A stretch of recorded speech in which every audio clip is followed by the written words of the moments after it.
President Trump will be in New Hampshire tonight to hold his first re-election campaign rally in the crucial battleground state. Supporters have been lining up since yesterday morning to secure a seat at the event, but the scheduled rally has also attracted protesters, and some have been flocking to the venue to voice their opposition of President Trump. Mr. Trump's former campaign manager, Corey Lewandowski, is expected to join the president tonight. Lewandowski is considering a Senate bid in New Hampshire. The president says he would be a, quote, terrific senator. But the House Judiciary Committee also subpoenaed Lewandowski today. Lawmakers want to get more information from him regarding possible obstruction of justice by the president.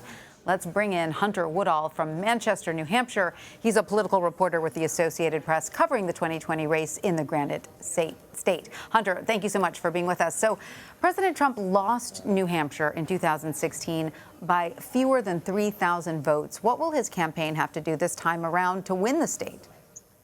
Well, his campaign is very determined. They're upset that they lost New Hampshire. Like you said, it was just over 2,700 votes they lost by. They look at the state, and Republicans see a state that they feel like they should have won. There's a Republican governor here, though all the congressional offices in the state are held by Democrats. And obviously, when you look at the 2020 Democratic race so far, a lot of Democrats have come through here and been campaigning. So a lot of Democratic voters on the ground are very enthused, where you kind of look at some of the Republicans in the state, and I think they kind of miss having all the presidential year attention that they usually get. So they really are coalescing around President Trump in a way that they did not do so much in 2016. He won the primary here, obviously, though he did have some issues closer to the general election after the Access Hollywood tape. And obviously, he narrowly lost the state, as well as the Republican senator incumbent lost the state in 2016. And you have some new reporting out saying that New Hampshire voters who picked the president in 2016 are feeling Trump-gret. I guess that's a form of regret. What did you learn from these voters? Well, it was fascinating. One of the best things about New Hampshire is just going around and talking to voters and getting a sense of how they're feeling. And I got to New Hampshire in February and immediately started talking to folks. And I did start meeting voters who were Obama voters in 12 and Trump voters in 16. And they did seem upset with the president. Some thought they were going to get a better, they run a business and they thought he was going to be better for small business owners. Others are just upset with the culture that they feel like the president has been echoing from the White House. So there has been some simmering discontent, and these are from Republicans and independents. Now, again, in New Hampshire, Republicans are largely aligned behind President Trump, though that isn't to say that there are folks who voted in that GOP primary in 2016 who are not upset with him now. I very often meet independents who voted in the Republican primary here and voted for John Kasich. They're obviously upset with President Trump. So there is this sense of discontent with voters who did side with Trump in 2016 that was probably larger than Republicans here would want to admit. Interesting. And Hunter, according to the Bureau of Labor Statistics, New Hampshire has the 4th lowest rate of unemployment in the U.S.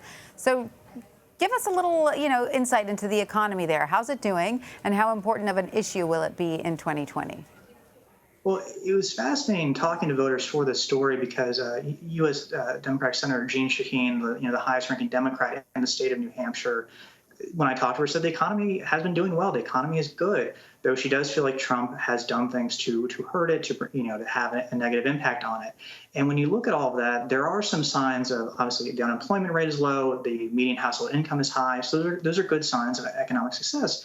Though Pew recently had a study showing that the personal income growth in New Hampshire was the slowest in the country in a year-over-year analysis. So there are some signs that maybe life here is not as spectacular as some of these numbers suggest. And obviously, when I talked to the voters, they were saying the economy might be good, though I don't feel like it's helped me. And other folks, it wasn't enough that the economy was good. That didn't mean they were going to side with Trump again. All right. And so now Corey Lewandowski is seriously considering a Senate bid in the state. He would be running in the Republican primary to challenge Democratic incumbent Senator Jeanne Shaheen. What do voters think about Shaheen and Lewandowski as a possible competitor to her?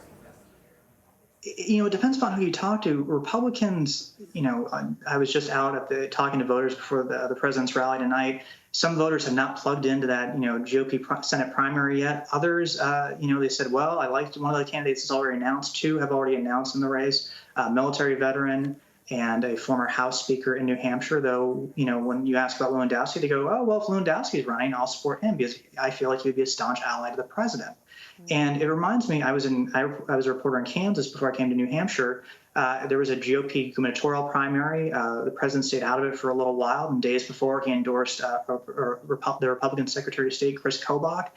And then Kobach won by a very narrow margin. So you get the sense if Lewandowski comes in with the president's blessing, with his support, Republicans in the state, whether they like him or dislike him, feel like he'll end up being the nominee. All right. Well, Hunter Woodall, we thank you so much for your insight on the Granite State and sharing it with us today. Thank you. Thank you for having me.